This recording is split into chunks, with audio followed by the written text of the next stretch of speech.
김진의 돌직구쇼에 오신 여러분 반갑습니다. 김진입니다. 저는 오늘도 저희 돌직구쇼 오픈 스튜디오 앞에 나왔습니다. 천안함 망언을 해서 자진 사퇴한 민주당의 혁신위원장 논란이 민주당 내에서 뜨겁습니다. 알고 봤더니 이재명 대표가 불과 발표 하루 전에 최고위원들에게 이른바 통보를 했다는 것입니다. 누가 정했는지 검증도 안 하고 왜 발표됐는지 의문이 조금씩 풀리기 시작합니다. 혁신하자더니 이게 뭐냐라는 비명계 의원들의 반발이 거셉니다. 이 대표 물러나라 라는 사퇴 촉구 의견도 나왔습니다. 잠시 후에 이야기 나눠보겠습니다. 저는 비가 오나 눈이 오나 매일 아침 이곳에서 여러분을 기다리겠습니다. 김진의 돌직구쇼 지금 라이브로 시작합니다. 잠깐만요.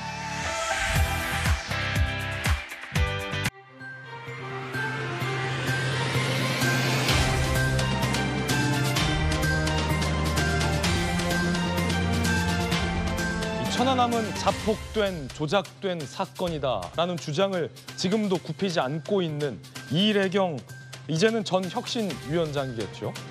도대체 어떻게 인선된 거냐? 민주당 내에서는 이거 밀실 인선이다라는 비판의 목소리가 높습니다. 최고위원들조차 통보 하루 전날 통보받았다라는 겁니다.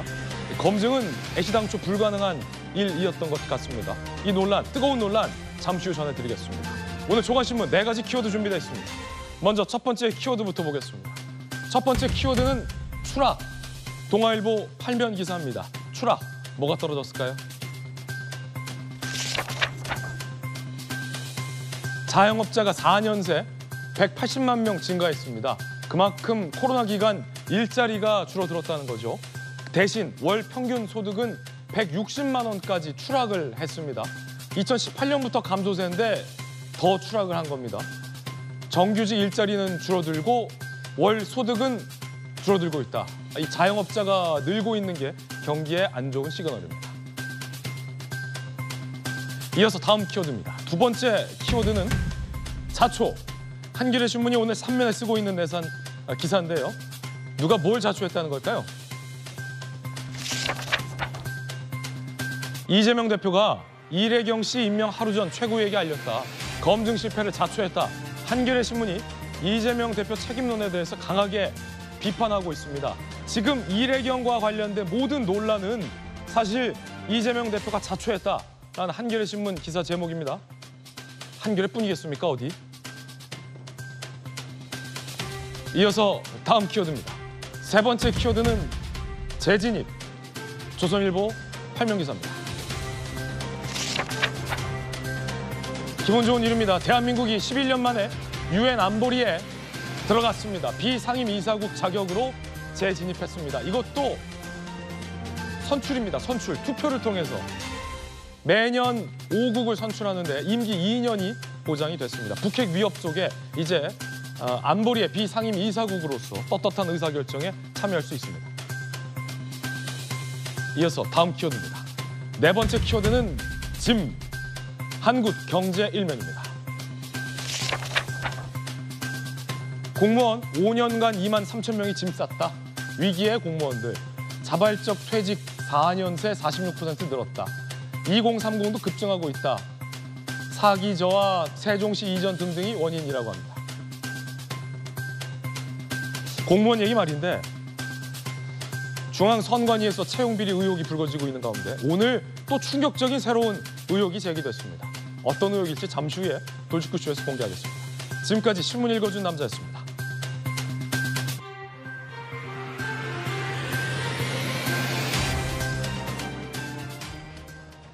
오늘 함께 하신 분들 소개해드리겠습니다. 법전 들고 나온 정법전 정혁진 변호사, 그리고 국민의힘의 원내수석을 맡고 계신 이양수 의원 나오셨습니다. 민주당의 대통령 후보 박용진 의원, 돌직구 좌장 서울시 정무부시장을 역임한 김영주 의원 나오셨습니다. 어서 오세요. 혁신을 하겠다며 내정한 인사가 천안함에 대해서 막말할 정도로 삐뚤어진 안보관과 편향된 인식의 주인공으로 알려지자 이재명 대표를 그 논란은 향하고 있습니다. 오늘 조금 전 소개해드렸던 한겨레 신문조차도 이 대표가 자초했다라고 비판하고 있습니다. 첫 번째 이야기 지금 시작하겠습니다. 그 가운데 민주당의 수석 대변인 권칠승 대변인은 천안 함장에게 무슨 낯짝으로 이래경 건을 비판하느냐라고 망언에 가까운 얘기를 해서 민주당이 또 한 번 곤란한 상황입니다. 알고 봤더니 이래경 씨를 임명하기 하루 전에 이재명 대표가 최고위원들에게조차 일방적으로 통보한 것으로 알려졌습니다. 밀실이라는 얘기가 나오는 대목입니다. 이재명 대표가 지난 4일 저녁 비공개 최고위를 소집해서 박강원 원내대표와 최고위원 등에게, 그러니까 상의가 아니라 원내대표에게도, 원내 지도부에게도 시민사회 원로들의 추천으로 이래경을 혁신위원장에 임명하겠다라고 통보를 합니다.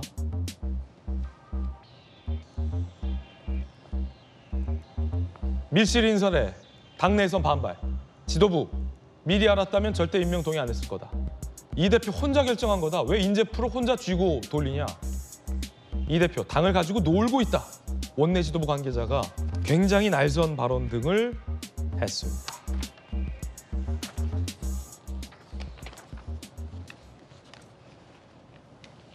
박용진 의원님, 네. 이래경 씨가 혁신위원장에 임명됐다는 사실을 언제 처음 아셨습니까?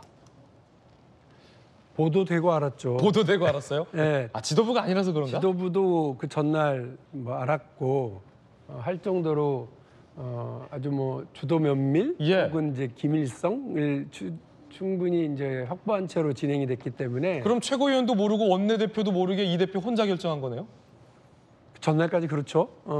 이제 이런 경우 사실 이제 일이 잘못되고 나니까 왜 자기 혼자만 알고 이렇게 비밀리 진행하느냐, 밀실에서 인사를 하느냐, 이렇게 비판이 나올 수 있습니다만, 사실 생각을 해보면 인사, 특히나 이제 이런 정도의 전권을 이임하는 그런 그 혁신위를 만드는 과정에서 혁신위원장을 사전에 이렇게 띄우고 이렇게 검증 과정을 공개적으로 하고 이러지는 보통 않습니다. 그거는 국민 여러분들께서도 들으시면 맞아 그랬었지라고 생각을 하실 거예요. 그런데 이제 문제는 그러려면 그 인사를 밀실에서 주도하던 분들이 혹은 이재명 당대표가 제대로 검증이 진행됐었어야 하는 거죠. 그렇죠. 반나절 만에 그 사의를 표명하고 물러날 수밖에 없었던 어떤 국민의 눈높이에 맞지 않고 국민의 상식에 부합하지 않는 인사를 내놓고 어디서 이런 분을 모셔왔나, 다들 그런 개탄에 몇 시간이 지나고 난 뒤에 그 언론의 1차 팩트 폭격을 견디지 못하고 물러난 거 아닙니까? 저는 이거 한 일주일 가면 2차, 3차 대공습이 있을 텐데 큰일이다 이런 생각을 하고 있었고, 저뿐만이 아니라 많은 분들이 아마 당 지도부에게 여러 여론을 통해서 빨리 수습하는 것이 상책이다 이렇게 의견 전달했을 거예요. 저도 그랬고요. 그래서 지금 우리가 살펴봐야 할 것은 왜 이게 밀실에서 당 지도부도 아닌 몇 명만 알고 이렇게 진행되느냐가 아니라 왜 국민의 상식과 눈높이에 어울리는 그런 사람을 모셔오고 찾지 못한 채로, 검증도 부실한 채로 이렇게 됐네요. 게다가 그분이 이재명 당대표를 엄청나게 옹호하고 지지하고 사랑하는 사람, 결국 일이 잘못되게 되면 이재명 당대표가 자기 측근 혹은 자기에게 유리한 사람을 심으려고 했다라고 하는 비난을 받을 수밖에 없는 그런 인사인데, 그런 인사를 이렇게 검증도 없고 검증도 제대로 되지 않은 채로 했느냐, 요구의 가장 핵심적인 문제인 것 같습니다. 당의 인사검증 기능, 그리고 이재명 대표를 보좌하는 이제 보좌 기능, 더 나아가서는 이재명 대표의 어떤 이 선택과 관련된 정부 판단의 기능, 이런 것들이 여러 가지로 지금 도마 위에 올라가는 상태입니다. 도마 위에 올랐다. 그럼 또 다음 혁신위원장을 이렇게 밀실에서 이 대표가 선정하게 두실 겁니까? 내일 의원총회가 있습니다. 요즘 의원총회가 의원들이 아주 활발하게 이야기를 많이 하고 있습니다. 지난번 원내 지도부 선출 이후에 박광원 지도부가 들어서고 나서는 의원총회가 시간을 상당히 확보하고 의원들의 이야기를 들으려고 하고요. 또 의원들도 다양한 목소리들이 나오고 있어서 의원총회가 이제 내일 있으니까 그 의원총회에서 이번 혁신위원장 사태를 둘러싼 의원들의 평가와 또 국민들의 지적을 잘 전달하고 모이는 그런 자리가 될 것 같고, 두 번째로 그럼 앞으로 어떡할래? 예. 를 놓고 지도부의 어떤 저 사과와 또 보관이 좀 있어야 하지 않겠나 하는 생각이 듭니다. 아직 앞으로 어떻게 할지에 대해서는 뭐 정해진 게 없는 걸로 보이는데 김영주 의원님, 네. 당내에서 지금 논란이 뜨겁습니다. 솔직히 말해서 이 대표가 이거 눈 가리고 아웅하려는 거 아니야? 혁신위원장 이 대표 응원하면서 뒤에서 그냥 원로들이 추천해주는 사람 앉혀놓고 이 대표가 모면하라는 거 아니야? 이런 당내 반발이 상당히 많던데요. 네. 사실 이제 두 가지 문제죠. 그러니까 혁신의 방향을 제대로 이 대표가 읽고 있는가. 말은 혁신이지만 친명 체제를 더 강화시키기 위한 포석가 아닌가, 이런 문제가 되고요. 또 하나는 이재명 대표 주변에 있는 원로들의 어떤 그 폐쇄된 구조 속에서 추천되는, 지금 현재 예를 들어서 이제 이 이래경 위원장 같은 경우는 주권자전국연합의 공동상임 대표로서 그 안에 있는 시니어 그룹들이 추천한 그런 것으로 이해할 수 있고, 또 한편으로 다른 말로 얘기하는 것은 GT그룹에서 나왔다, 또 민청년 그룹에서 나왔다, 뭐 이런 얘기를 하는데, 뭐 아주 폐쇄된, 물론 뭐 추천은 뭐 그렇게 했다 하더라도 함세웅 신부님이나 이런 분들이 똑같이 주권자 전국연합의 공동 발기인이자 이사진이에요. 이내겸 위원장하고 김상용, 문국주 이런 민주화 세대의 원로들이 같이 있습니다만은, 그렇다 하더라도 실제적으로 당내에서 좀 포괄적으로 예. 스크린을 했어야 되지 않느냐. 예. 다 오픈해서 할 수는 없다 하더라도, 다만 지금 이내경의 문제는 뭡니까? 전 위원장의 문제는 뭐냐 하면, 결과적으로 이 경기도지사 이재명 구하기 운동을 했던 그중에 최측권, 원로들이 추천한 사람들 중에 이재명을 가장 디펜스 해온 사람을 선택했다는 한계를 갖고 있고요. 또 하나는 지금 현재 우리 민주당이 쇄신해야 될 부분은 더 말하면 중간지대로 가는 겁니다. 그리고 비명계하고도 화합이 될 수 있는 지점을 찾아야 되는데, 음모론적 세계관을 갖고 있거나 예. 너무 지나치게 어떤 뭐 윤석열 대통령을 윤가라고 얘기하거나 어떤 정당에서 일하기 어려운 그런 어떤 행태, 시민사회나 개인으로는 용납이 될 수 있다 하더라도 그런 분들이 여과 없이 올라온다라고 하는 것은 한편으로는 당의 전체적인 권위나 신망을 잃어버릴 수 있다는 측면에서 위기의식이고, 이 대표에게 쇄신의 의지는 있다고 보세요? 저는 냉정하게. 지금 현재로 보면은 쇄신과 정반대 방향으로 가고 있지 않느냐. 자기 친정체제를 구축하는 방향으로 가고 있지 않느냐. 의지가 없다고 보십니까? 그렇게 봅니다. 특히 이제 이번 달에 이낙연 전 총리 들어오시면서 긴장관계가 더 확보되고, 또 언론에서도 물러나라는 요구가 많고 사법 리스크가 본격화됨으로써 더 본인이 더 버티기 체제로 가고 있는 거 아닌가. 예. 그렇게 보여집니다. 비명계에서는 쇄신하라, 혁신하라. 이 대표 정권 내려놔라 했는데 이 대표 쇄신 의지 없어 보인다는데 박용진 의원도 동의하십니까? 쇄신 의지가 있어 보입니까? 없어 보입니까?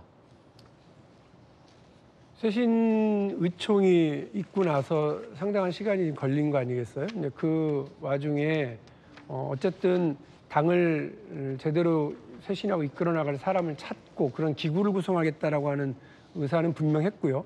왜냐하면 쇄신의총에 앞서서 미리 마련됐었던 결의문 초안에 이미 혁신기구에 대한 언급이 있었거든요. 아예 그런 생각이 없었다고 그러면 그냥 내 중심으로만 나 혼자서 이끌고 가겠다. 당원 당규의 이제 규정된 모든 권력을 내가 행사하겠다라고 했었으면 아마 그런 결의안 초안은 준비되진 않았을 거라고 생각합니다. 당연히 당이 지금 변화가 필요한 때인 것은 본인도 잘 알 거라고 생각하고, 친명이든 빈명이든 의원들도 다 똑같이 생각합니다. 우리 당원들도 마찬가지실 거고요. 그런데 이걸 풀어나가는 해법의 문제지 쇄신 의지가 있느냐 없느냐 문제는 아닌 것 같아요. 그런데 쇄신의 그 해법과 방향을 놓고 지금 이재명 대표와 예. 당의 의원들 사이에 이견들이 있느냐, 네. 그건 사실인 것 같습니다. 자, 방향의 문제일까요? 의지의 문제일까요? 국민들은 어떻게 생각하실지 궁금합니다. 그 가운데 방향의 문제일까 의지의 문제일까와 관련해서 장경태 민주당 최고위원은 이래경 씨를 두둔하는 듯한 발언을 했습니다. 평범한 국민 삶을 잘 이해하고 계신 분이다 라고 옹호를 했습니다. 이래경 씨는 평범한 국민 삶을 잘 이해하고 계신 분. 논란이 거센데도 민주당의 최고위원 지도부에서는 이래경 씨가 평범한 국민 삶을 잘 이해하고 계신 분이다라는 옹호를 한 건데요. 이래경 씨의 망언 볼까요? 과연 평범한 국민 삶을 얼마나 이해하고 계신지. 자폭된 천안함 사건은 조작됐다. 남북관계 파탄낸 미 패권 세력들. 미 패권 일방적 동맹에 묶일 게 아니라 좀비 윤가는 무슨 짓을. 법치를 가장한 조폭 집단 윤가무리에 의한 한국 사회의 위기. 미국이 코로나의 진원지.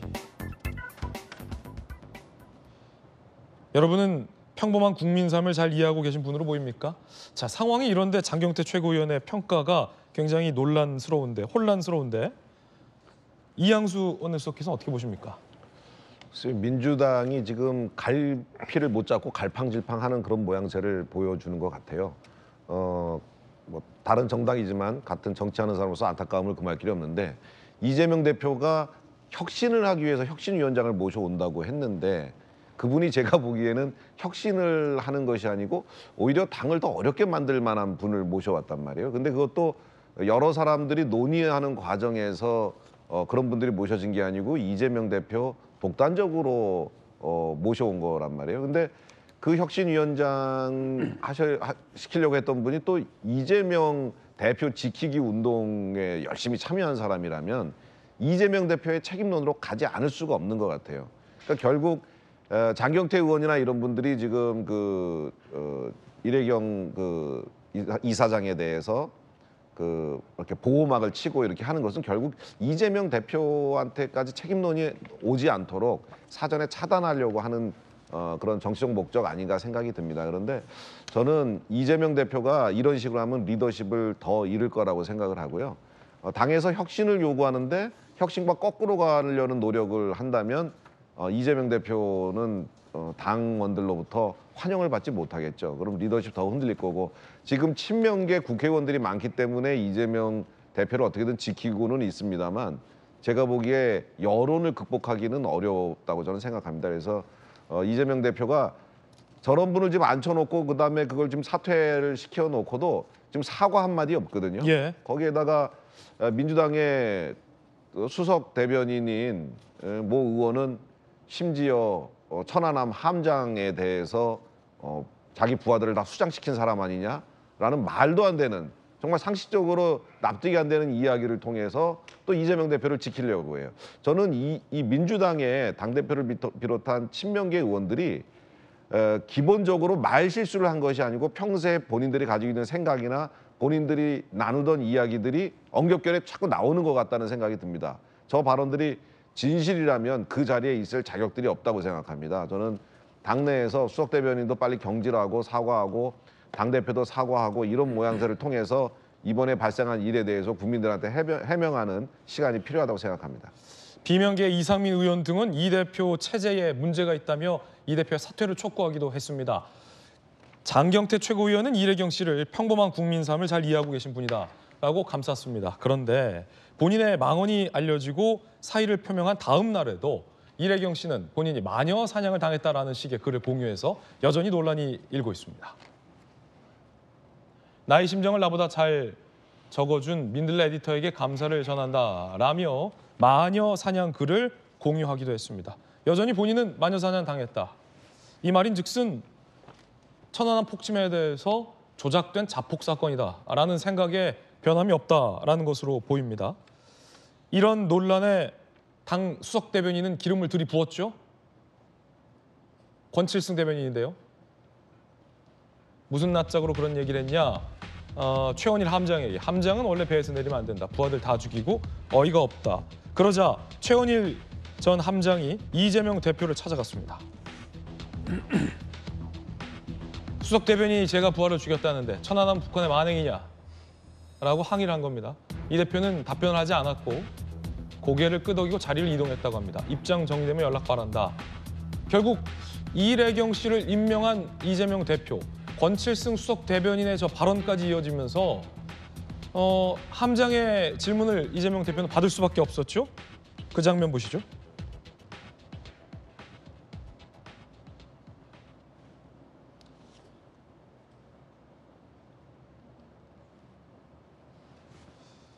자, 이렇게 항의를 받고 있는 이재명 대표.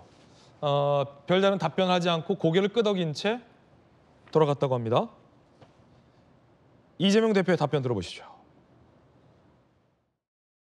이래경 사태 관련해서 대표님 책임을 나오는 현충일에 오셨으니까요. 권칠승 대변인 발언이나 다음 쇄신에 대해서 천안함 일족들한테 혹시 한 말씀 좀 드려드릴까요? 대표님 수고하셨습니다. 고맙습니다, 대표님 수고하셨습니다. 이번엔 천안함 함장의 이야기 들어보겠습니다. 십수년간을 북한의 공격으로 부하들을 잃은 채 괴로움에 떨었던 이 함장에게 무슨 낯짝 부하들 죽인 사람이라는 모욕적인 발언을 들어야 했을 텐데 함장의 심경은 어떨지 이재명 대표는 왜 함장에게조차 말 한마디 못하는 건지 궁금합니다. 함장의 이야기 들어보시죠. 부하를 죽인 거는 제가 아니고 북한이 공격 주체지 않습니까? 그걸 북한에는 왜 한마디도 항의를 못하고 그 함장에게 그런 막말을 하는지 이해가 안 되고요. 논란이 거세지자 이재명 대표는 기자들의 질문도 받고 천안함 피격 사건에 대해서 정부 입장에 동의한다라는 다소 우회적인, 다소 추상적인 표현을 했습니다. 논란을 진화하기 위해서인데 그런데 그 이재명 대표에 대한 비판도 나옵니다. 함께 보시죠.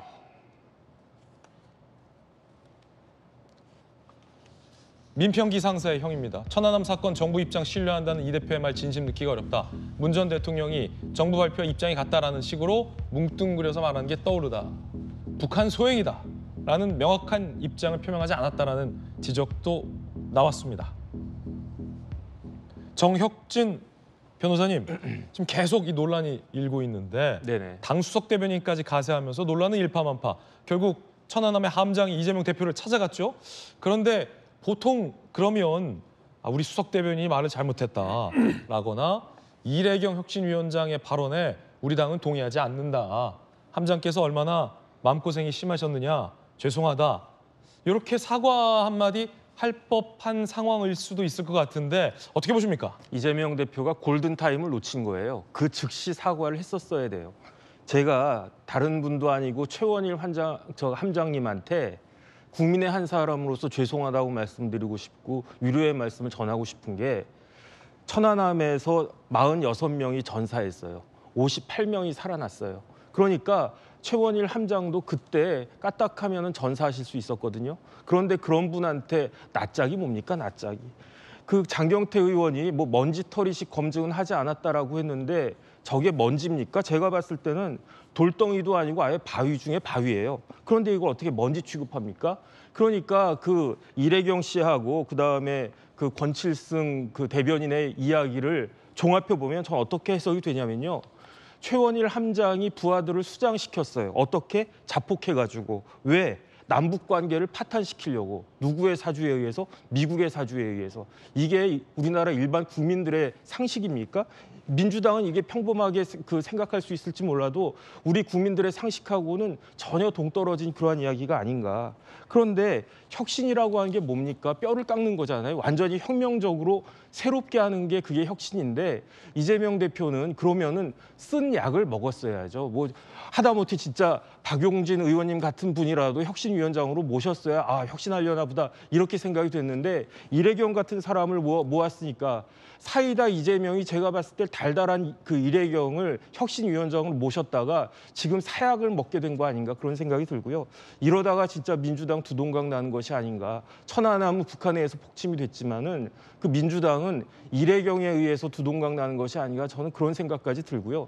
지금이라도 이미 늦었지만 지금이라도 이재명 대표는 최원일 함장하고 그다음에 그 천안함 그 용사들한테 그다음 천안함 유족들한테 정중하게 사과를 하시는 것이 필요하다라고 저는 생각이 됩니다. 박용진 의원님, 네. 왜 사과를 안 합니까? 권칠승 대변인은 이재명 대표는 왜 민주의원들에게 당 의원들에게 이래경 혁신위원장 인선과 관련해서 유감이나 사과 표명을 안 합니까? 비명계 의원들은 사과라도 해야 하는 거 아니냐라는 주장이 있어서 묻는 질문입니다.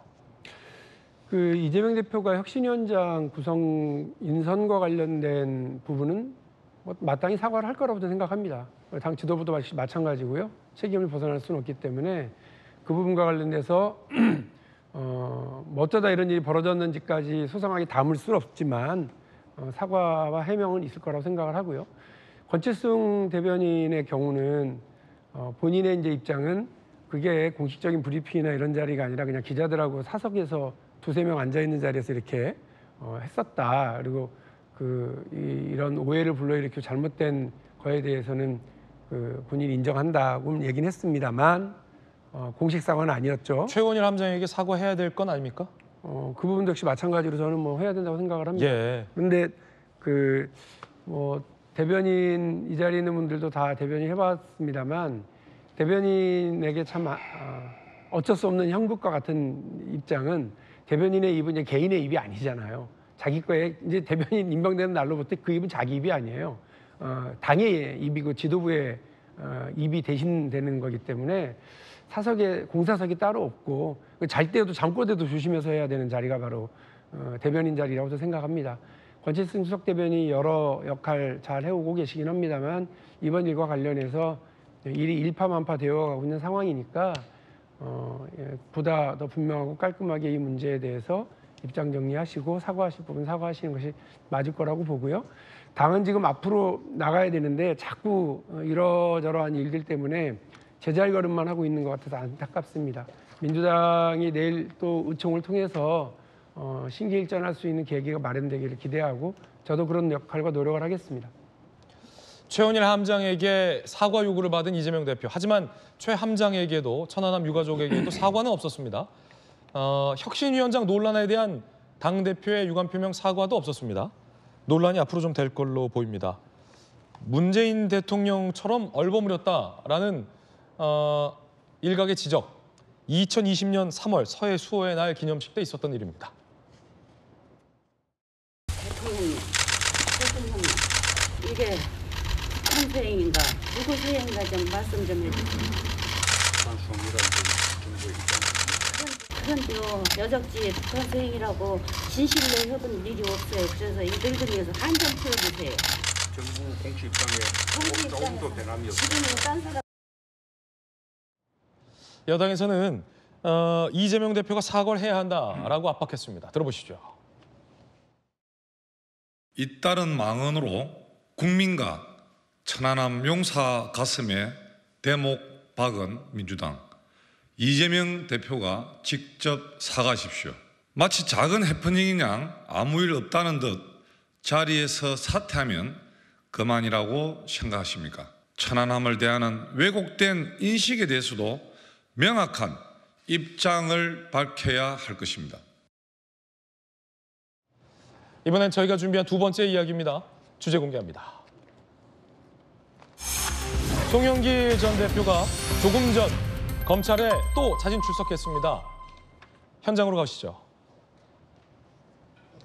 자, 지금 또 지난번 이 출입 관련된 곳에서 송 전 대표가 또 막혀 있습니다. 다시 전화를 부탁할까요? 담당 검사에게. 지난번에도 연락 없이 찾아갔었는데 만나지 못하고 거절당하고 발길을 돌려야만 했었죠. 송 전 대표가 지난번 또 그 자리에서 지금 멈춰 있습니다. 당연히 약속이 안 돼 있기 때문에 일방적인 일단 방문으로 볼 수 있겠고 송 대표 표현대로라면 자진 출두 정도로 볼 수 있겠는데요. 자, 지금 검찰 관계자들과 함께 이야기를 나누고 있는 모습입니다. 다시 밖으로 나오고 있죠. 네, 어차피 못 만날 거 송 전 대표도 알고 있었고 기자회견 할 것 같습니다. 자, 뭐라고 얘기할지도 대충 예상은 되는데요. 그래도 한번 들어보겠습니다.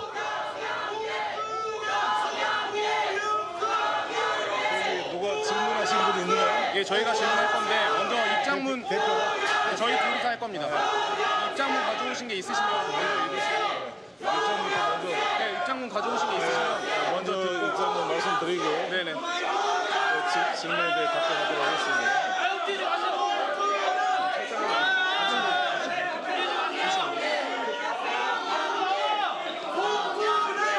그러면 제가 먼저 입장문을 읽고 나서 기자 여러분의 질문에 답변하도록 하겠습니다.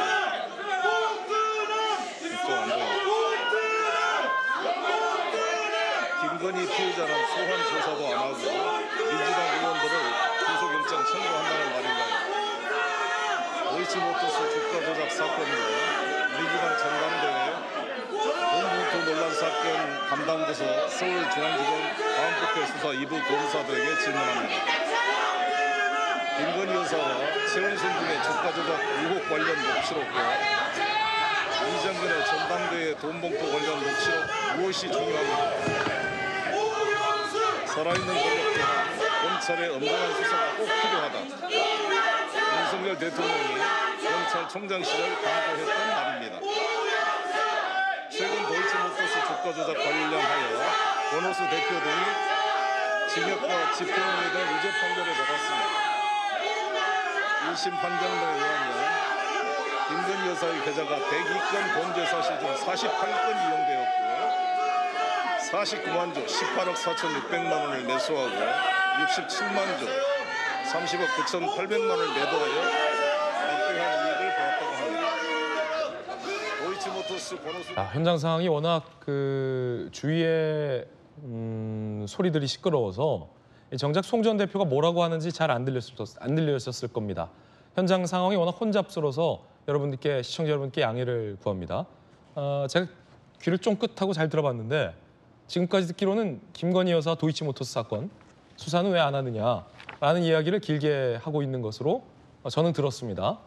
어쨌든 또 자진 출두했고 또 출입 거부를 당했습니다. 자, 정혁진 변호사님. 네네. 이 사실 민주당이 녹록한 상황은 아니잖아요. 네. 돈봉투 의혹, 이재명 대표 사법 리스크, 그리고 김남국 의원의 코인 게이트. 하나의 공통점이 있습니다. 이런 의혹들이 제기될 때 당사자들이 본인의 의혹에 대해서 무고하다라는 뭐 입장도 왕왕 내긴 하시지만 꼭 도이치모터스나 뭐 김건희 여사 수사는 왜 안 하냐라는 말을 하는데 그냥 도이치모터스 수사했으면 좋겠어요. 그러면 이런 말 못 하실 거 아니잖아요. 국민들이 궁금한 게 뭐냐면 돈봉투 의혹과 관련돼서 왜 떳떳하다고 하면서 깡통 휴대폰을 냈는지, 녹취록에 송 전 대표 목소리가 등장을 하는데 왜 관계자들은 조작됐다고 하는지, 뭐 이런 거 아니겠습니까? 경쟁 캠프, 당시 홍영표 캠프에서도 돈을 돌렸는지 뭐 이런 궁금한 것에 대해서는 왜 이야기를 안 하시고 다른 이야기를 하실까? 궁금한데 어떻게 보십니까? 글쎄요, 뭐 다른 케이스는 몰라도 이 케이스는 송영길 대표가 할 말이 있을 수가 없어요. 왜 있을 수가 없냐면 이 수사를 누가 하라고 했습니까? 수사기관에다가 돈봉투 관련된 사건을 수사를 해달라고 요청한 사람이 다른 사람도 아니고 송영길 대표의 후임자인 이재명 대표예요. 이재명 대표가 본인이 하라고 했는데 왜 지금에 와가지고 송영길 대표가 마치 검찰이 뭐 문제가 있는 것처럼 2번씩이나 검찰청에 나와가지고 이거는 뭐 출석 호소인, 조사 호소인도 아니고 뭐 하는 건지 모르겠고요.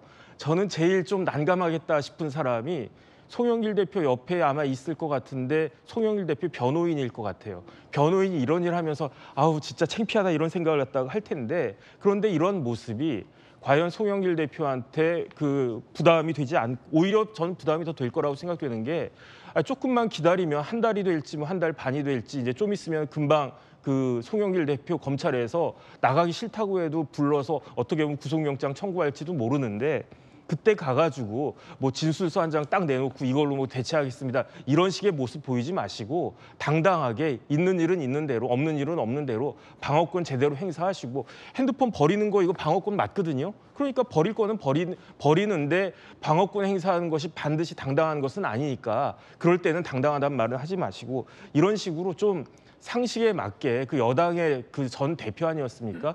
그 여당의 전직 대표 모습을 그 제대로 보여주시는 게 그게 송영길 대표한테 필요하고 국민들에 대한 도리가 아닌가 싶습니다. 이양수 원내수석께서는 어떻게 보세요? 참 저 송영길 대표의 저 행동이 저는 사실 납득이 안 갑니다. 일반 국민들은 검찰에서 오라 그러면 가는 거죠. 내가 가서 나 수사해라고 이야기하는 건 참 납득이 안 가고, 상식적으로도 검찰에서도 뭐 물어볼 문안 같은 거 다 정리한 다음에 그리고 관련자들 진술 같은 거 다 확보를 한 다음에 물어볼 거거든요. 왜냐하면 이분이 그냥 보통 정치인도 아니고 민주당의 당대표를 지내셨던 분이기 때문에 어설프게 뭐 검찰 와서 조사하라 그랬다가 또 뭐 아무것도 없으면은 또 검찰이 엄청 공격을 당하기 때문에 신중에 신중을 기할 거라고 보여져요. 그러면은 송영길 대표가 좀 기다렸다가 검찰도 준비가 되고 그랬을 때 본인도 사전에 준비를 철저히 해서 가서 이게 다퉈야 될 그런 사안인 것 같은데 그냥 무턱대고 간단 말이에요. 그리고 나 오늘 수사 안 해주면 나 오늘부터 1인 시위할 거야 이런 얘기라는 게 저는 민주당의 당대표를 지내셨던 분의 정신 상태가 저게 지금 정상적인가 하는 그런 생각이 들 정도로 참 안타까운 그런 상황입니다. 다음 주 월요일 날 12일 날 이 돈봉투 사건에 연루된 두 국회의원의 체포동의안이 국회에서 올라오게 돼 있습니다. 그러면 그 상황과 연계해서 송영길 전 대표에 대한 여러 가지 검찰의 수사가 진행되고 조사가 진행되고 그럴 거라고 좀 보여지거든요. 그러니까 이번 주는 아니에요. 아무리 봐도. 좀 국민들한테 좀 눈살 찌푸리는 이상한 행동은 정치인들이 이제 좀 그만했으면 하는 바람입니다. 송영길 전 대표가 1인 시위하겠다라고 밝혔는데 자, 김영주 의원님. 네. 그럼 1인 시위를 하는 이 항의의 명분은 아마 검찰이 기획수사 내시는 뭐 조작 수사를 하고 있다. 이런 취지 항의 같은데 근데 검찰부로 이런 수사를 좀 빨리 해주세요라고 부탁했던 건 지금 이재명 대표란 말이죠. 그러면 어떤 걸 시위하는 겁니까? 송영길 전 대표. 이제 송영길 전 대표는 이제 파리에 원래는 7월 달에 돌아와야 되는데 빨리 귀국하라 이런 종용이 있어서 내가 빨리 들어온 거 아니냐. 예. 빨리 들어왔으니까 빨리 조사 좀 해주라. 근데 검찰이 부른 게 아닌데요. 예. 이제 그런 것이 이제 송영길 대표의 지금 이제 주장 같습니다. 이재명 대표가 빨리 들어오라고 했잖아요. 네. 그래서 이제 실제적으로 보면 이제 역대에 이렇게 부르지 않았는데도 자진 출두한 분들이 여러 분 계셨어요.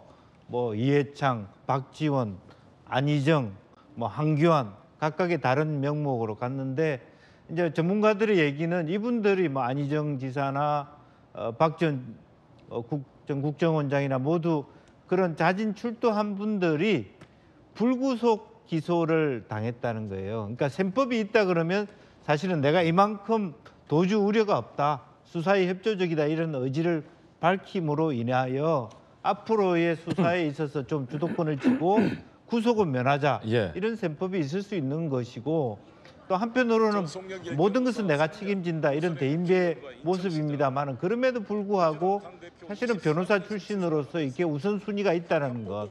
그러니까 최소한 윤관석, 이승만 혹은 돈봉투를 받은 사람의 수사는 마쳐야지 최종적으로 본인한테 갈 거 아닙니까? 이제 그런 면에서 조금 이제 무리수가 있다 그렇게 봐야죠. 자, 송 전 대표가 아직도 입장문을 낭독하고 있는 것 같은데 조금 주의가 잠잠해진 것 같아요. 들어보시죠. 모든 정치적 책임을 지고 민주당을 탈당한 바 있습니다. 지금이라도 검찰은 비겁하게 저의 주변 사람들을 불러다 억지로 진술을 강요하고 민주당을 이간질시키고 국회의원들을 구속영장 청구할 것이 아니라 저 송영길을 소환하여 구속영장을 청구해 보시기 바랍니다. 못 살겠다 갈아보자는 국민의 원성이 커지고 있습니다. 지금 서민들이 너무 힘듭니다. 못 살겠다 갈아보자는 말이 저절로 나옵니다. 경기가 안 좋습니다. 장사가 안 됩니다. 외눈박이 외교로 한중 관계가 갈수록 나빠져 사상 최대의 무역 적자를 기록하고 있습니다. 남북 관계, 한중로 관계는 그러니까 송 전 대표 항의 포인트는 내 주변인들을 괴롭히고 주변인들에게 구속영장을 청구하지 말고 나를 불러서 나에게 영장을 청구하라라는 건데 사실 근데 법에 대해서 잘 아시는 송 전 대표가 법리적으로 볼 때는 맞지 않는 말씀을 하시는 건데 왜냐하면 범죄 혐의가 성립되기 위해서는 수사의 단계가 있고 이 주범이 있고 종범이 있다면 사실은 그 역할들부터 다 규명을 해야 될 텐데 뭐 윤관석, 이성만 의원 등에 대해서 수사를 안 할 수는 없지 않습니까? 녹취록에 나왔는데. 구속영장을 청구를 했으니까 수사는 끝난 거라고 일단 봐야죠. 왜냐하면 체포영장을 청구한 게 아니잖아요. 체포해서 인신구속 상태에서 조사를 신속하게 진행해야 되겠다라고 하는 게 아니라 구속영장이라고요. 죄가 분명하니까 구속시켜서 재판받으러 가야 되겠다 이런 거로 좀 보이거든요. 그러면 수사가 일정하게 끝난 거는 같아요. 그러나 이제 뭐 우리도 제가 수사하는 검사가 아니니까 어디까지 어떻게 파서 최종적으로 송영길 전 대표에게 뭐 죄를 추궁하게 될지는 모르겠습니다만 제가 법을 모릅니다만 신속하게 재판받을 권리라고 하는 헌법 조문에 그런 게 있는 것 같더라고요. 그러면 그 얘기는 뭐냐면 그 공정하고 신속한 재판을 진행할 수 있도록 해야 된다라고 하는 거 좀 확대해 보면 이미 지금 온 국민이 돈봉투 사태 주범 혹은 최대 책임자야 될 사람은 송영길 전 대표 아니냐. 본인도 지금 그거를 주장하고 있고 이 사태 모든 책임은 내가 질 테니까 나하고 이야기하자. 내가 책임져 보마. 이렇게 얘기하는 거잖아요. 그러니까 이제 파리에 있다가 뭐 어쨌든 자진 이제 귀국을 했고 언제든지 출석해서 조사받겠다고 하고 있고 온 국민이 온 언론이 이 관련된 사태의 책임자다. 최종 수혜자다. 이렇게 보고 있으니 사실 입장 바꿔놓고 생각하면 얼마나 괴롭겠습니까. 그러니까 빨리 억울한 상황을 해소하고 책임질 부분은 책임지고 이러고 싶은 거거든요. 일반인들 다 마찬가지고요. 그래서 검찰이 혹시라도 이걸 질질 끌어서 정치적으로 오해를 살 일을 만들지 않았으면 전 좋겠어요. 제가 지난번 대정부 질문 때 한동훈 장관한테 물어본 게 그거 아닙니까?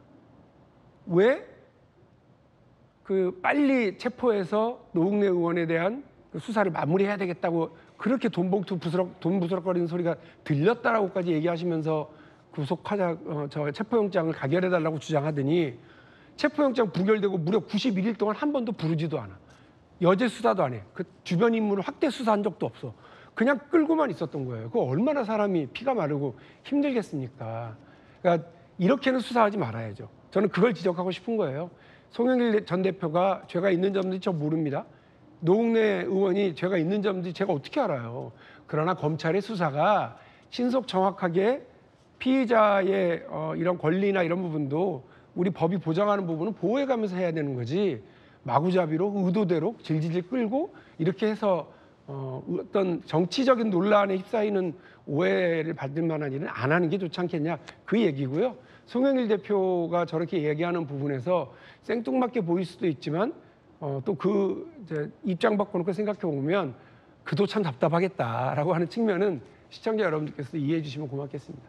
제가 한 가지만 좀 바로잡아야 될 만한 내용이 있는데요. 이양수석, 예. 그 노웅래 의원 체포동의안 부결 이후에 한 90일 정도 계속 그 지체되고 있는 사유는 제가 뭐 요즘은 피의사실 공표가 안 되기 때문에 검찰에서 들은 이야기는 아니고 언론이나 이런 걸 통해서 들은 내용인데 추가적인 여죄 부분이 있어서 그 추가 수사를 하는 데 있어서 지금 계속 시간이 지연되고 있는 것으로 듣고 있습니다. 아, 추가 여죄 부분 수사를 하고 있다. 네, 그래서 그렇게 해서 늦어지는 거지 괜히 사람을 이렇게 뭐 괴롭히거나 그다음에 욕보이게 하려고 하는 것은 아니라는 것을 좀 이해해 주시면 좋겠습니다. 예, 돈봉투 의혹 같은 경우는 수사를 질질 끌고 있다는 느낌보다는 오히려 국민 여론과 언론 보도를 따라잡느라 검찰이 굉장히 헉헉대는 듯한 느낌도 일각에서는 좀 듭니다. 한번 지켜봐야죠. 자, 그런가 하면 오늘 일부 매체에서 매우 놀라운 뉴스가 보도됐는데 아직 사실인지 여부는 단정할 수 없습니다만 해당 보도에 따르면 검찰에게 김성태 쌍방울 전 회장이 이해찬 전 대표에게 주라며 이화영 부지사에게 매달 3천만 원을 건넸다라는 진술을 검찰이 확보했다는 보도가 나왔습니다. 이화영을 통해 이해찬 전 대표에게 용돈 명목으로 2년간 매달 3천만 원씩 주었다라고 진술했다는 겁니다. 검찰은 쌍방울의 주장, 이화영으로부터 이 전 대표 사무실 비용 달라 말을 듣고 돈을 건넸다.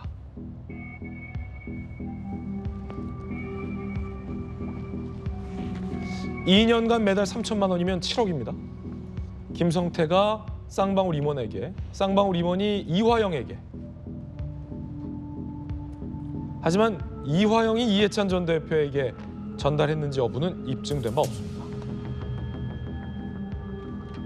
쌍방울, 몽땅 다 현금으로 줘서 돈 전달 입증 증거가 많지 않다.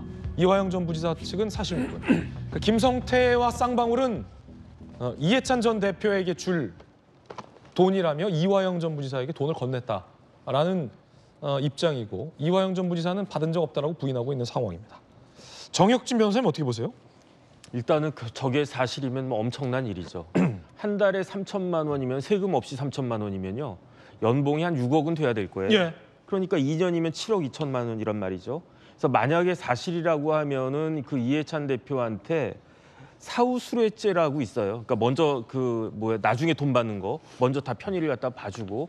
근데 뭐 이해찬 대표가 쌍방울 공장 뭐 2017년, 18년 계속 방문했다, 뭐 편의를 봐줬다 이런 것이 있을 수는 있겠지만은 제가 봤을 때 사후수뢰죄는 쉽지 않을 것 같은데 이해찬 대표가 국회의원 마지막으로 하신 게 제가 봤을 때는 2020년 5월까지거든요. 그런데 그렇기 때문에 제가 돈을 언제 준 게 돈을 언제부터 준 것이냐 그게 중요하다라고 봤는데 기사에 보니까 2020년 4월부터 2022년 3월까지 2년 동안 줬대요. 그렇다라고 하면은 이해찬 대표가 국회의원 했던 시기가 2020년 4월, 5월 2달이 걸리는데 이 2달이라고 하면은 한 달에 3천만 원이니까 6천만 원이 된다고요. 뭐 노웅래 의원이나 지금 문제가 되는 금액하고 비슷한 금액이죠. 그렇기 때문에 이게 문제가 될 수도 있겠다라는 생각도 드는데 더 문제가 되는 건 뭐냐면요. 더 시리어스한 건 뭐냐면은 세금이에요.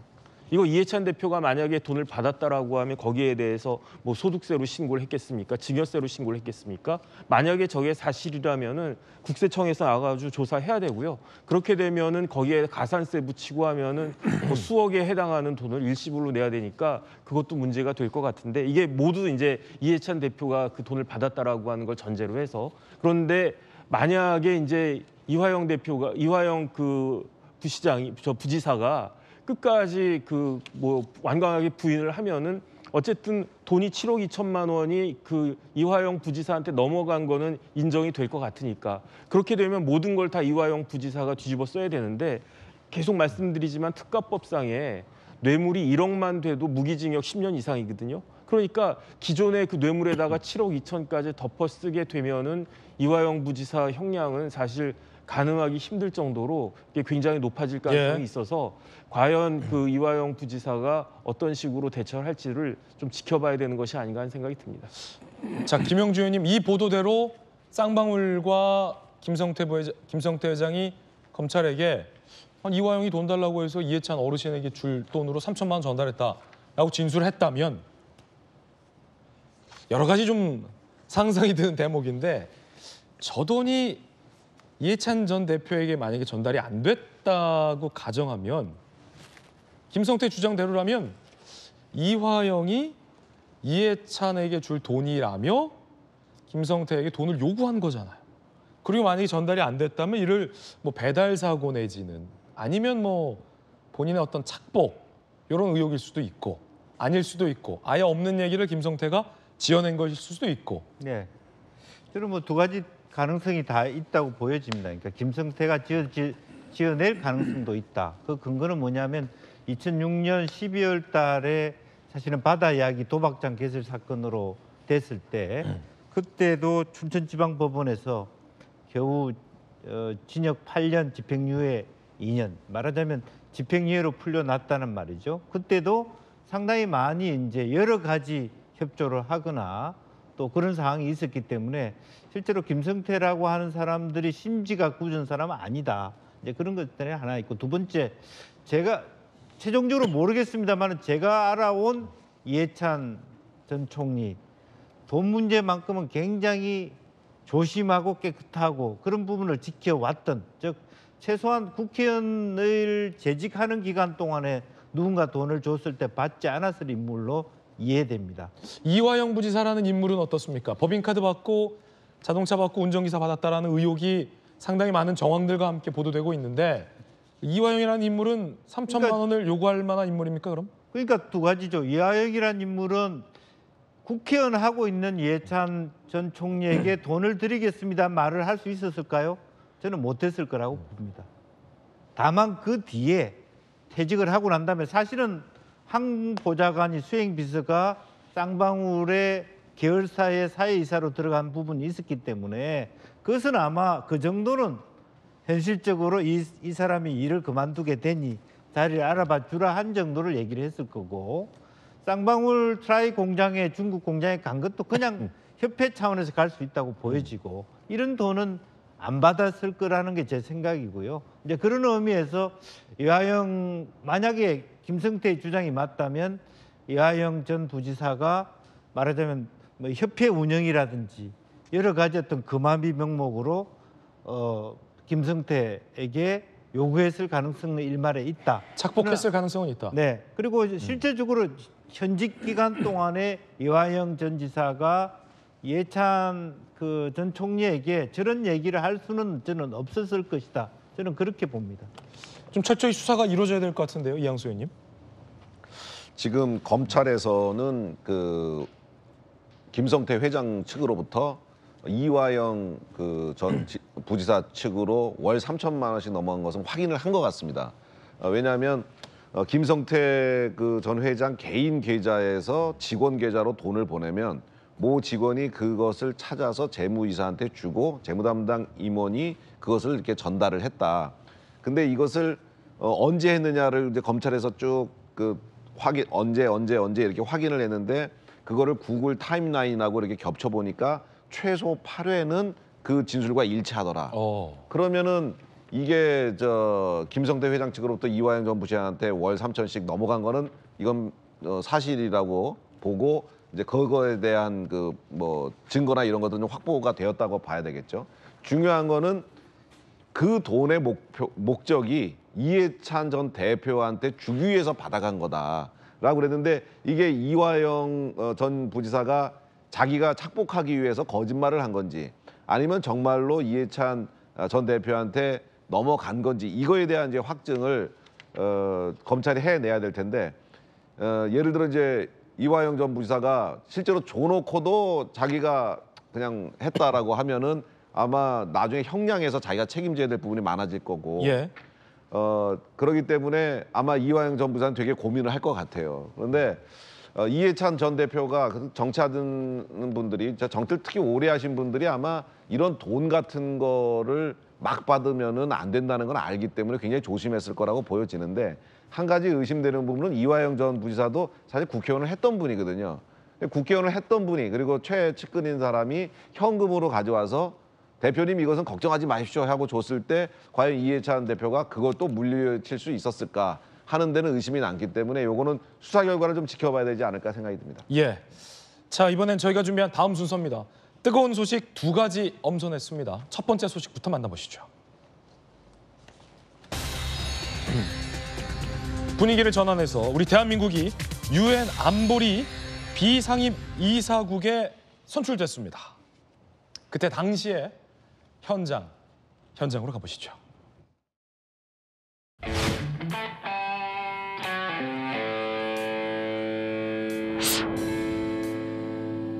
Republic of Korea, 180.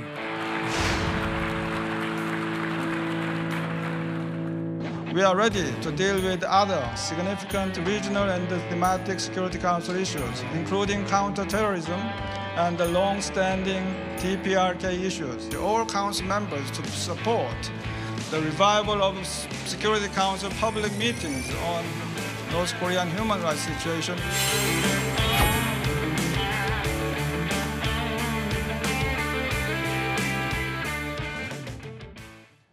무려 11년 만에 대한민국이 유엔 안보리 비상임 이사국에 선출이 된 겁니다. 11년 만에 재진입을 한 겁니다. 그리고 대한민국은 역대 세 번째로 다시 비상임 이사국에 당선이 된 겁니다. 192개국에서 무려 180개국의 찬성표를, 압도적인 표를 받고 선출이 됐습니다. 자, 유엔 안보리 결의안 이런 말들 여러분들 많이 들으실 겁니다. 국제사회의 어떤 중요한 의제와 관련하여 유엔 안보리에서 결정하는 사항들이 상당히 큽니다. 그 유엔 안보리에 5개국 말고 비상임 이사국으로 대한민국이 들어가게 됩니다. 안보리는 아시다시피 5개의 상임 이사국, 미국, 영국, 프랑스, 중국, 러시아 그리고 10개의 비상임 이사국으로 구성이 됩니다. 그래서 총 15개국의 이사국들이 의사결정을 하는데 거기에 대한민국이 세 번째로 또 들어가게 된 겁니다. 한국 역사상 세 번째죠. 자, 이렇게 되면 요즘 미국과의 관계 끈끈하죠. 일본과의 관계도 개선했죠. 거기에 또 유엔 안보리에도 대한민국이 들어가서 국제사회에서 굉장히 리더 그룹에 대한민국의 위상과 위치가 놓여지게 됩니다. 김영주 의원님, 네. 대단히 축하할 일입니다. 잘된 일입니다. 그렇습니다. 여러 가지 북핵과 관련된 국제사회 의제, 안보리 역할이 굉장히 중요한 상황에서 뭐 미국, 뭐 프랑스는 물론이고 일본과 또 중국, 러시아와 접할 수 있는 계기가 만들어졌다는 것이 좋은 계기가 되고요. 또 이번에 이제 벨라루스는 이제 탈락을 했고 뭐 여러 가지 어떤 서방 체제가 힘을 굳건히 하는 데 있어서 왜 좋냐면 이제 올 8월부터는 전체적으로 어떤 유엔 안보리의 모든 말하자면 통신망 안에 우리나라가 들어갈 수 있게 돼 있습니다. 그리고 실제적으로 보면 결의안이라든지 비공식 회의도 들여다볼 수 있는 조건이 되거든요. 올해부터는.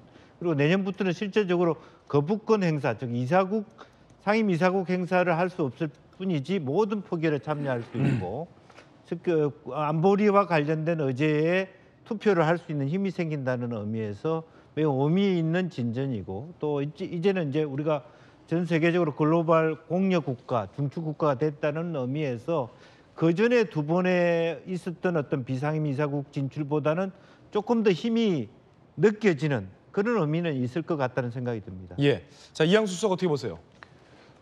저희가 이제 세 번째로 안보리 비상임 이사국이 됐는데 국제 관계에 있어서 한미일이 이제 한꺼번에 안보리 이사국이 됐습니다. 그래서 한미일이 지금 중러와 여러모로 좀 대결 양상을 보이고 있는데 그런 데에서 좀 공조를 좀 더 강화한다는 측면이 있고요.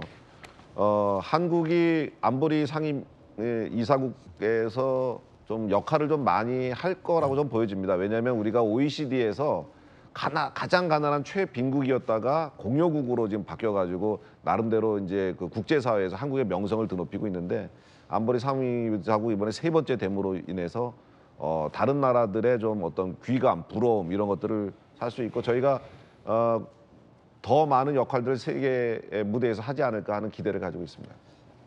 예, 뜨거운 소식 전해드리고 있습니다. 이번엔 오늘 핫투 두 번째 소식입니다. 대통령실에서 KBS의 수신료를 전기요금과 분리해서 징수시키기로 밝혔습니다. 강승규 수석 이야기 들어보시죠. 이번 국민 참여 토론은 약 97%에 해당하는 56,226표가 통합 징수 방식에 대한 개선에 찬성표를 던지셨습니다. TV 수신료 분리징수의 목소리는 2만여 건으로 31.5%에 달했고 그 이유로는 사실상 세금과 동일하다. 국민 참여 토론 과정에서 방송의 공정성 및 콘텐츠 경쟁력, 방만 경영 등의 문제가 지적되었고 수신료 폐지 의견이 가장 많이 제기된 만큼 국민 눈높이에 맞는 방안을 마련할 것도 권고안에 담았습니다. 자, 사실은 뭐 뜨거운 감자와 같은 논란이었습니다. 그리고 많은 국민들이 사실은 구체적인 언론 보도 이전까지는 모르시고 내신 분도 많을 겁니다.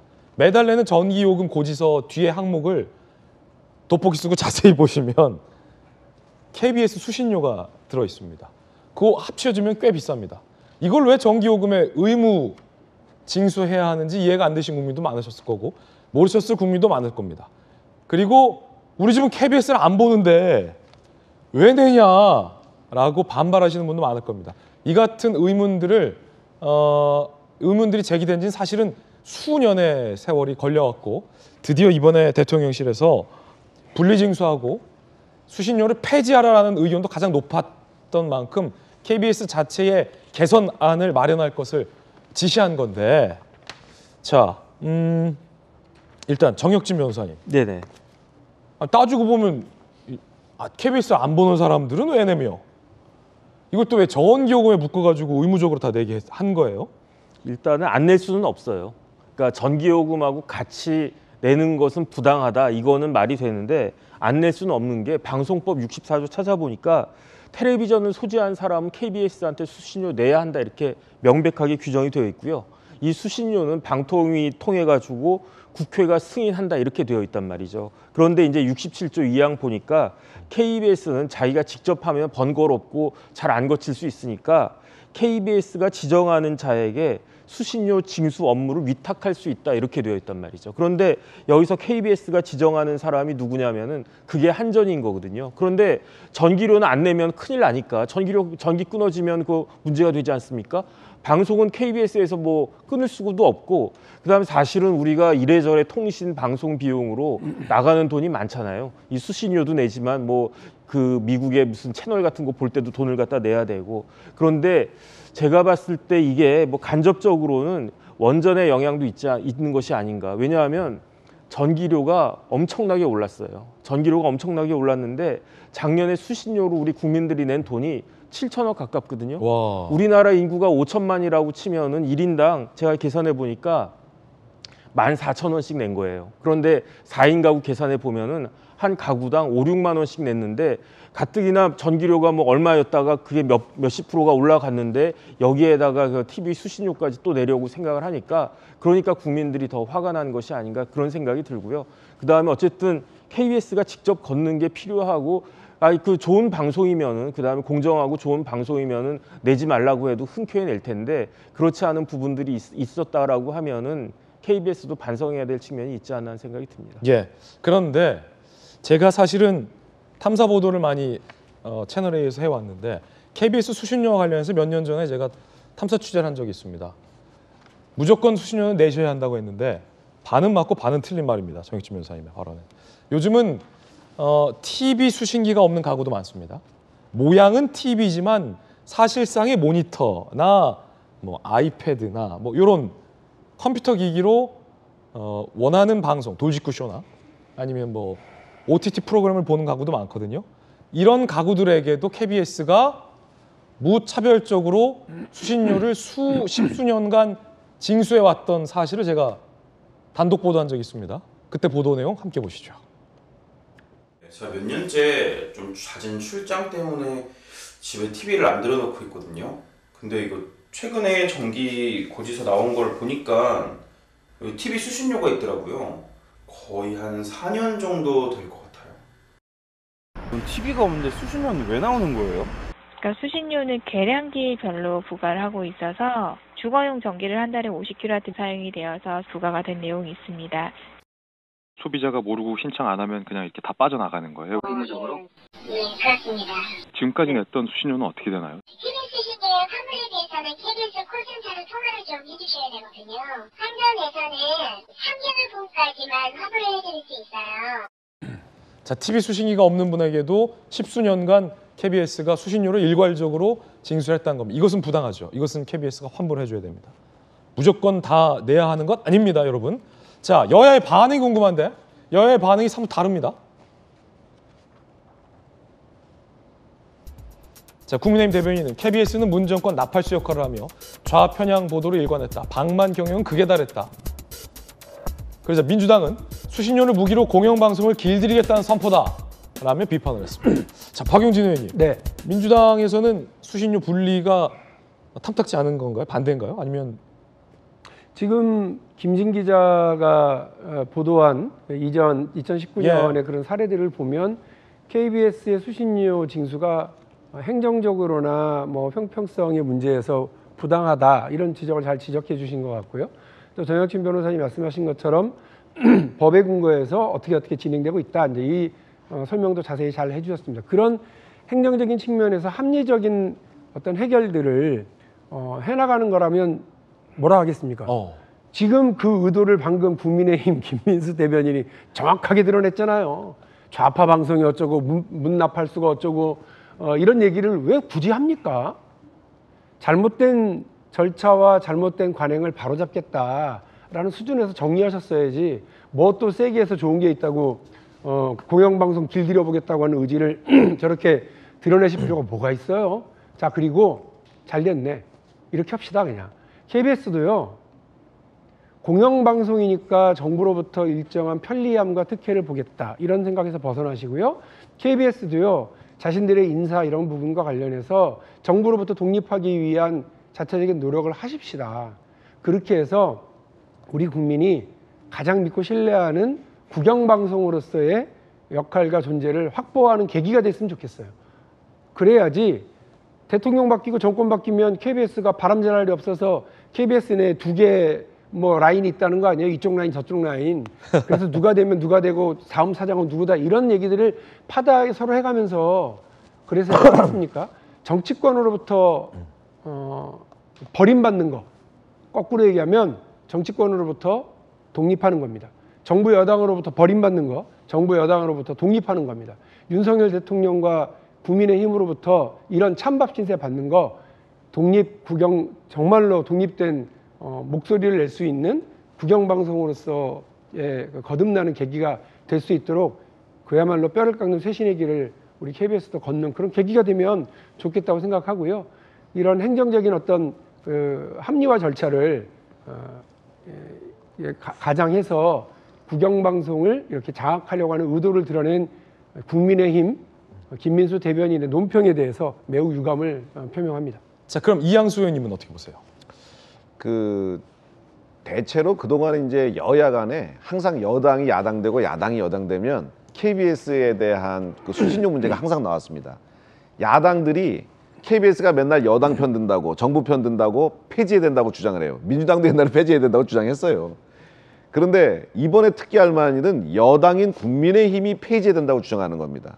즉 여당은 KBS 사장이 공영방송이고 뭐 한국방송공사기 때문에 사장이나 인사 이런 거 사장 추천위원회 개입을 해가지고 KBS 사장을 여당 측 인사를 앉혀놓고 KBS를 장악할 수가 있어요.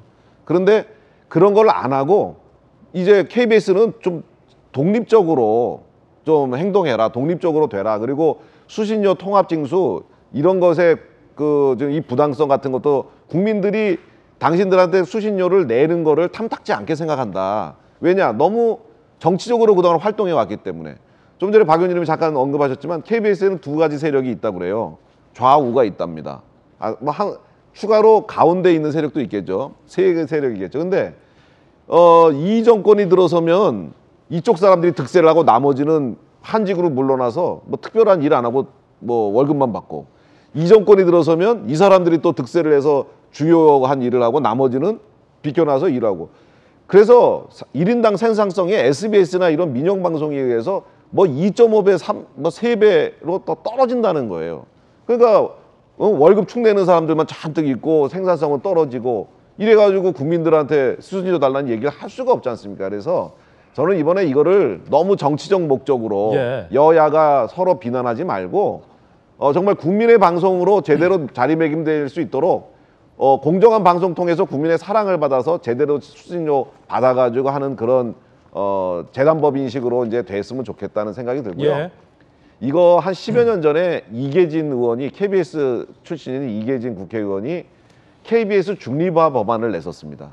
그때 여야 모두 다 비웃었어요. 그리고 KBS에 있는 사람들이 엄청 반대를 했습니다.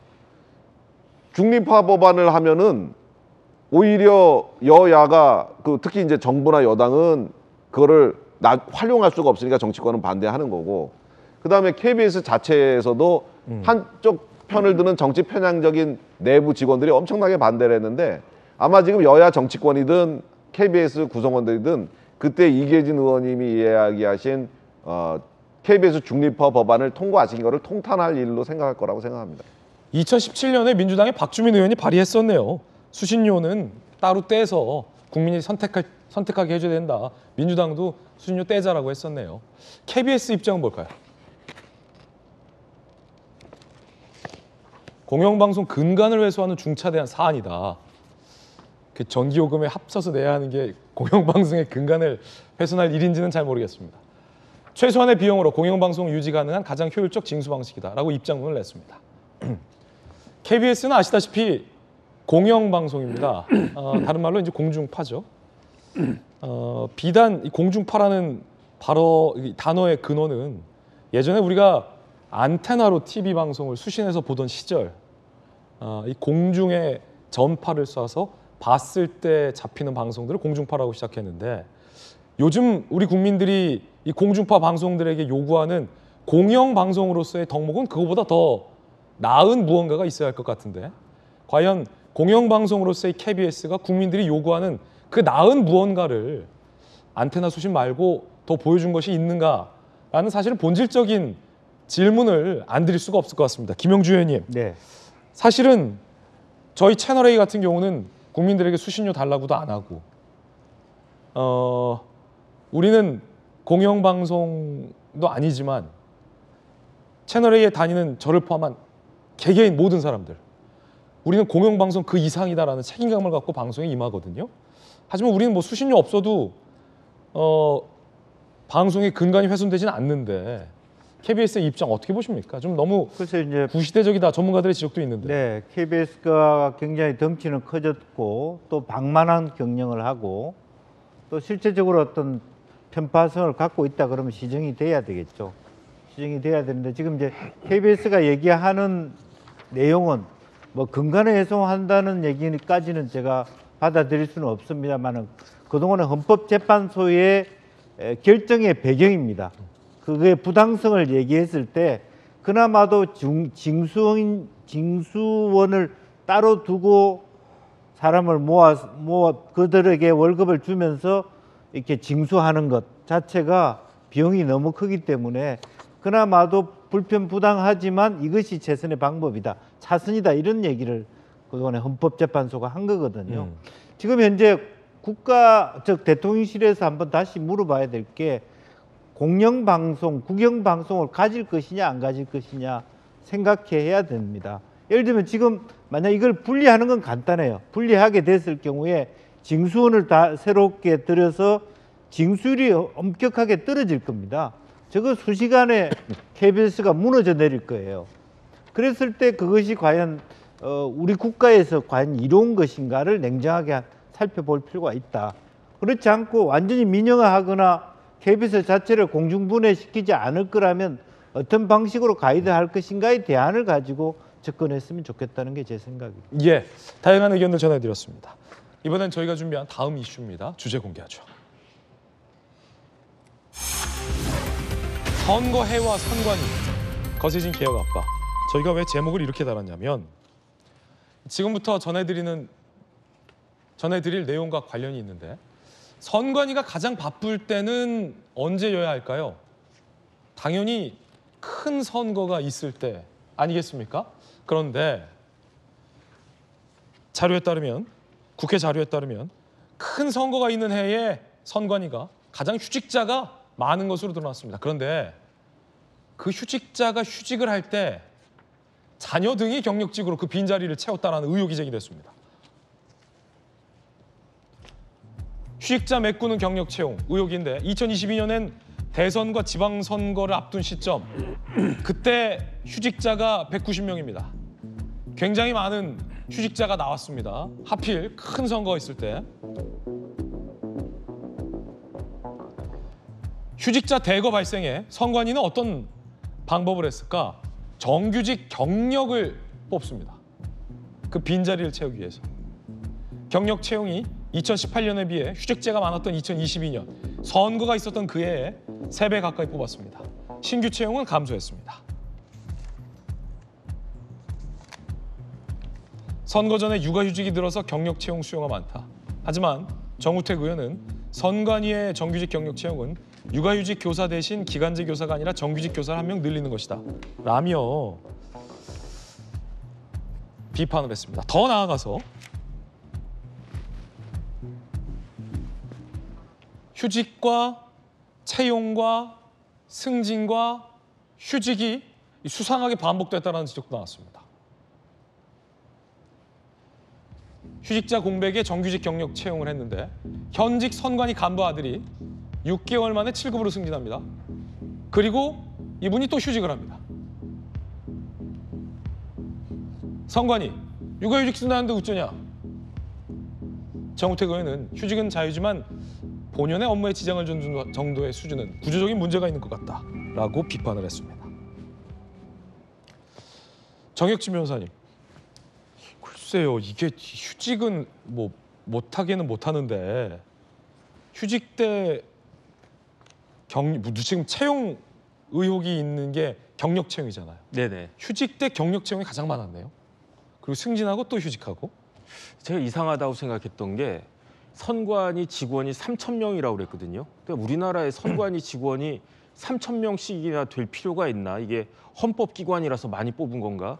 그런데 판사가 우리나라에 몇 명 있냐면요. 딱 3,000명 있어요. 검사는 몇 명 있냐면요. 2,000명 조금 넘어요. 그런데 선관위 직원이 3,000명이다? 이건 좀 너무 많다라고 생각을 했는데 그 비밀의 일부분이 이제 해결이 된 거 아닌가 하는 생각이 네. 들고요.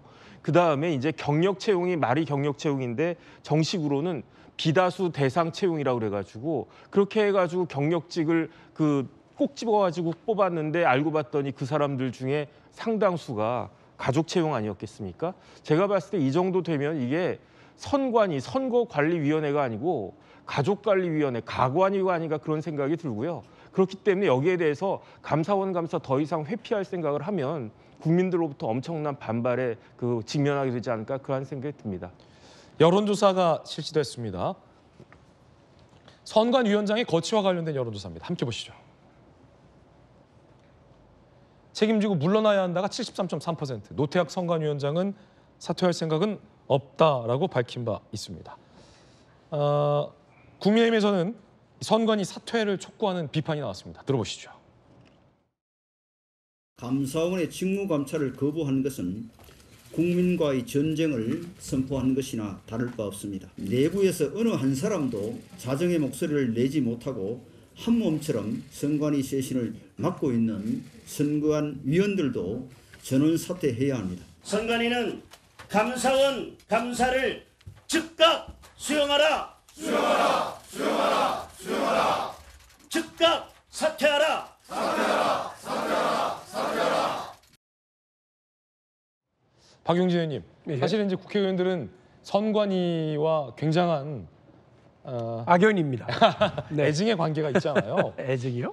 근데 보도를 보니까 전국 단위 선거를 앞두고 휴직자가 늘어나는 것을 선관위는 관행처럼 여겨왔다. 선거가 없는 해에 낮은 강도의 업무만 하다가 선거철에 잦아지는 야근과 주말 근무를 피하려 휴직을 하는 이가 적지 않다는 것이다. 지금 이런 보도도 있습니다. 근데 그건 조금 약간 선관위가 요즘 매맞을 일이 많이 드러나니까 뭐 이렇게 비판이긴 한데요. 또 제가 누굽니까? 박용진 아닙니까? 이게 좀 이렇게 가려야 되는데 사실 해마다 선거가 거의 있다시피 해요. 선거 없는 해를 손에 뽑는 게 오히려 더 낫죠. 그러니까 오히려 두 개 선거가 겹쳐서 있는 해가 있을 수는 있지만 선거 없는 해가 그렇게 많지는 않아요. 그래서 요거는 조금은 이제 뭐 과한 비판일 수 있어요. 그리고 저출산 시대에 어떻게든 막아보겠다고 정부가 뭐 20년 동안 뭐 111조를 200조를 가까이 11년간 200조를 썼다는 둥 막 이런 난리 기사가 또 여러 차례 났잖아요. 그런 속에서 선관위 직원이든 아니면 우리 채널A의 기자들이든 직원들이든 간에 출산휴가, 육아휴직 다 보장되어야 될 개인의 권리죠. 그걸 가지고 뭐라 그럴 수는 없고요.